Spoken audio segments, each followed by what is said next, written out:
तो दोस्तों हम आज बात करने वाले हैं गाउस के नियम का अनुप्रयोग। देखिए गाउस का नियम का अनुप्रयोग तो सब लोग पढ़ लेते हैं, लेकिन मेन बात ये होता है कि आप दो चादरों के बीच वैद्युत क्षेत्र नहीं ज्ञात कर पाते हैं।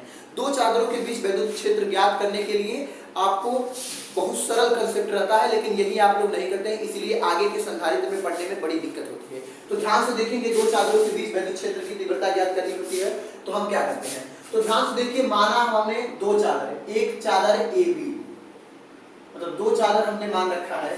माना पहला चादर ए बी, इस पर हमने धनात्मक आवेश मतलब पॉजिटिव चार्ज डिस्ट्रीब्यूट करते हैं। फिर उसके बाद डी दूरी पर, छोटी सी दूरी पर एक चादर और लेते हैं, जिस पर हमने माइनस क्यू आवेश डिस्ट्रीब्यूट करते हैं, जिसके बीच की दूरी, ध्यान से देखेंगे आप लोग,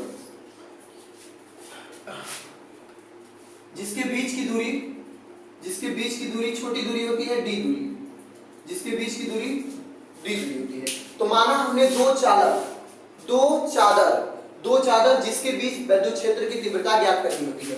माना हमें यहाँ पर बिंदु O पर वैद्युत क्षेत्र की तीव्रता ज्ञात करनी होती है।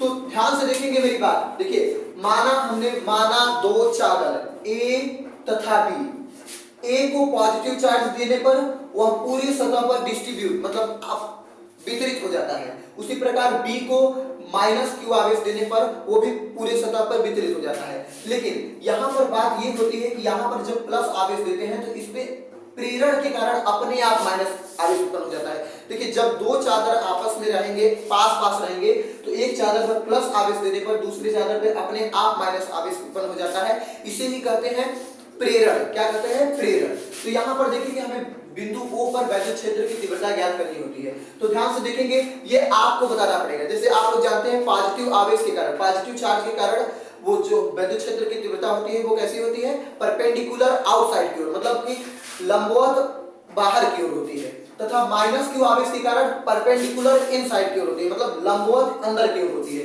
तो ध्यान से देखेंगे, माना दो समतल चादर जिनके बीच की दूरी अत्यंत छोटी d है, मेरे साथ आप लोग बोलेंगे, माना दो चालक चादर या माना दो चादर जिनके बीच की दूरी d है, तथा इनके मध्य बिंदु O पर वैद्युत क्षेत्र की तीव्रता की गणना करनी है। तो ध्यान से देखेंगे आप लोग, यदि हम देखा जाए, याद देखिए बिंदु O पर धनावेश हमारा कौन है? धनावेशित चादर A के कारण वैद्युत क्षेत्र, ध्यान से देखेंगे, A के कारण वैद्युत क्षेत्र मान लेते हैं हम E1, क्योंकि A के कारण है तो हम इसको E1 मान लेते हैं। तो ध्यान से याद करिए, आप गाउस के प्रमेय में जब चादर के एक समतल अनंत चादर के बारे में आवेशित अचालक चादर के बीच में, मतलब चादर के कारण दो बिंदुओं पर, चादर के कारण बिंदुओं पर आप वैद्युत क्षेत्र की तीव्रता ज्ञात किए थे, तो क्या आया था? आप याद रखिएगा, क्या आया था? E बराबर आया था सिग्मा अपान 2 एप्सिलॉन। यदि आप पढ़े होंगे तो जानते होंगे, नहीं पढ़े हैं तो ध्यान देंगे। यहाँ पर देखिए, ये जो सिग्मा होता है इसको कहते हैं पृष्ठीय आवेश घनत्व, मतलब पृष्ठीय आवेश घनत्व, सरफेस चार्ज डेंसिटी। पृष्ठीय आवेश घनत्व जो होता है उसमें पृष्ठ होता है, आप लोग जानते हैं जिस चीज में पृष्ठ होती है उसका क्षेत्रफल होता है। तो पृष्ठीय आवेश घनत्व ये होता है, जैसे सिग्मा बराबर, आप लोग जानते होंगे सिग्मा बराबर होता है एकांक क्षेत्रफल पर उपस्थित आवेश। तो ध्यान से देखेंगे, यहाँ E1 बराबर बिंदु E1, देखिए E1 की दिशा, डायरेक्शन किस साइड रहेगी? ये देखिए, डायरेक्शन इस साइड रहेगी, मतलब परपेंडिकुलर आउटसाइड की ओर, मतलब लंबवत बाहर की ओर। देखिए, ये प्लस क्यू आवेश के कारण जब भी आवेश काम करेगा वो आउटसाइड की ओर काम करेगा और परपेंडिकुलर मतलब लंबवत रहेगा। तो ध्यान से देखेंगे, यहाँ पर देखिए, और E1, तो E1 बराबर क्या आ जाएगा? E1 बराबर वहां लिखे हैं सिग्मा अपान 2 एप्सिलॉन। क्या आएगा? सिग्मा अपान 2 एप्सिलॉन। इसको हमने पहला समीकरण मान लेते हैं। फिर लिखते हैं बिंदु O पर ऋणावेशित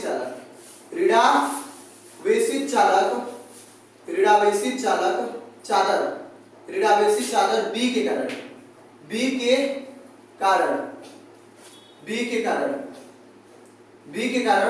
विद्युत क्षेत्र, बी के कारण विद्युत क्षेत्र, ध्यान से देखेंगे विद्युत क्षेत्र E2 बराबर क्या होगा, E2 बराबर भी वही होगा सिग्मा अपान 2 एप्सिलॉन नॉट। हाँ, यहाँ पर चित्र में देख लेते हैं कि E2 बराबर कहाँ था, इसको हमने समीकरण 2 मान रखा है।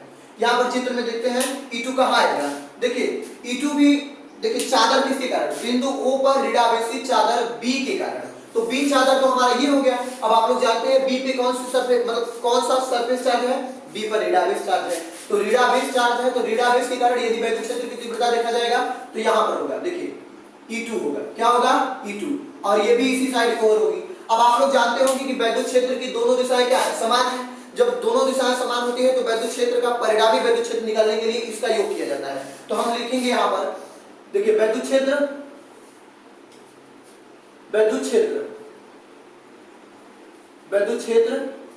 E1 व E2 की दिशाएं समान है, क्या है, समान है। अतः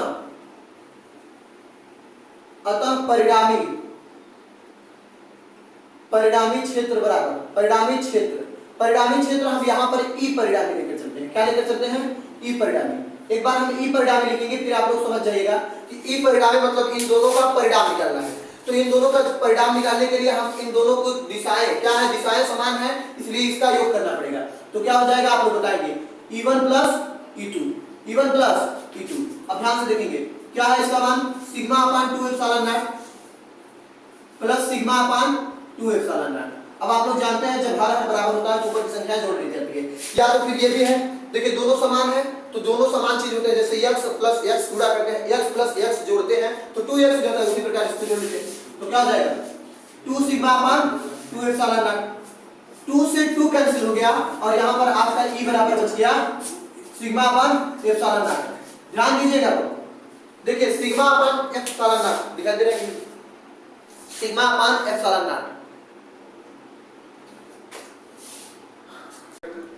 तो ये वाला लगता है चित्र आप लोगों को नहीं दिखता होगा, तो इसी को यहाँ पर हम लिख देते हैं। ध्यान से देखिएगा, E बराबर जब भी आपको दो चादरों के बीच या दो चालकों के बीच या दो प्लेटों के बीच जब भी विद्युत क्षेत्र की तीव्रता निकालनी होगी या ज्ञात करनी होगी, या जब भी विद्युत क्षेत्र की तीव्रता यहाँ पर निकालना होगा, क्या आएगा, sigma upon epsilon not, sigma upon epsilon not. हाँ, यहाँ हम आपको बता देते हैं जहां सिग्मा क्या होता है, सिग्मा होता है पृष्ठीय आवेश घनत्व। क्या होता है बाबू, पृष्ठीय आवेश घनत्व। तो सिग्मा बराबर होता है Q अपान A। अब तो आप लोग जानते ही करते हैं Q आवेश होता है और A क्षेत्रफल होता है। तो जब भी दो प्लेटों या दो चादरों या दो समतल आवेशित चालकों के बारे में या समांतर प्लेटों के बारे में जिनके बीच की दूरी अत्यंत सूक्ष्म दूरी रहेगी, उनके बीच विद्युत क्षेत्र की तीव्रता ज्ञात करनी होगी, तो E बराबर विद्युत क्षेत्र की तीव्रता सिग्मा अपान एप्सिलॉन नॉट आएगा। क्या आएगा, सिग्मा अपान एप्सिलॉन नॉट। हाँ, तो फिर से एक बार देख लेते हैं, ध्यान से देखिएगा हमने किया क्या, देखिए हमको निकालना था दो चादरों के बीच विद्युत क्षेत्र। देखिए दो चादर क्या क्या है, पहला चादर हमने A माना, ध्यान से देखिएगा, और दूसरा चादर हमने B माना, जबकि हमने A को केवल आवेश दिया, केवल A को प्लस Q आवेश देने पर जब इसके बीच की दूरी थोड़ी सी रहती है तो इसके कारण प्रेरण के कारण मतलब इस आवेश के इस चादर के प्रेरण के कारण दूसरे चादर पे अपने आप माइनस Q आवेश उत्पन्न हो जाता है। तो हमने आपको बताया था कि हमको किसी बिंदु पर, मान लीजिए इसका मध्य हमने इसके बीच का बिंदु कोई O ले लिया, तो किसी बिंदु पर यदि हमें विद्युत क्षेत्र की गणना करनी होती है तो हम O बिंदु को यहाँ पर देखिए, इस प्लस Q आवेश के कारण E1 विद्युत क्षेत्र हो जाएगा और माइनस Q आवेश के कारण E2 विद्युत क्षेत्र हो जाएगा, मान लेते हैं। तो दोनों की दिशाएं क्या होगी, समान होगी। अभी हमने बताया कि जो प्लस Q आवेश होता है उस पे लंबवत बाहर की ओर होता है विद्युत क्षेत्र, और जो माइनस Q आवेश होता है उस पे लंबवत अंदर की ओर होता है।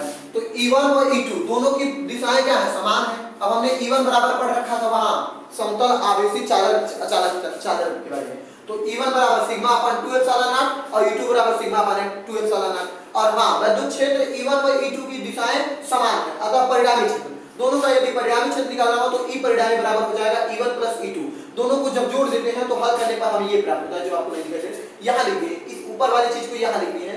अब आप लोग ध्यान देंगे, E बराबर क्या आ गया, सिग्मा अपान एप्सिलॉन नॉट। तो जब भी दो चादरों या दो चालकों या दो प्लेटों के बीच वैद्युत क्षेत्र की तीव्रता ज्ञात करनी हो तो आप लोग क्या ज्ञात लिखेंगे, E बराबर सिग्मा अपान एप्सिलॉन नॉट। हाँ ध्यान से देखिए, यदि इन चालकों के बीच, यदि इन चादरों के बीच, इन प्लेटों के बीच परावैद्युत पदार्थ जैसे हवा पानी, मतलब परावैद्युत पदार्थ माध्यम जो होगा, हवा पानी तेल वगैरह ये सब भरे रहेंगे, तो हमको यहाँ पर परावैद्युतांक के लेकर चलना पड़ेगा। क्या लेकर चलना पड़ेगा, के। तो हम यहाँ पर देखिए, यहाँ पर लिख लीजिएगा, जब चादरों के बीच, चादर है तो चादर लिखेंगे, जब चादरों के बीच परावैद्युत पदार्थ हो, क्या हो, परावैद्युत, आप लोग जानते होंगे परावैद्युत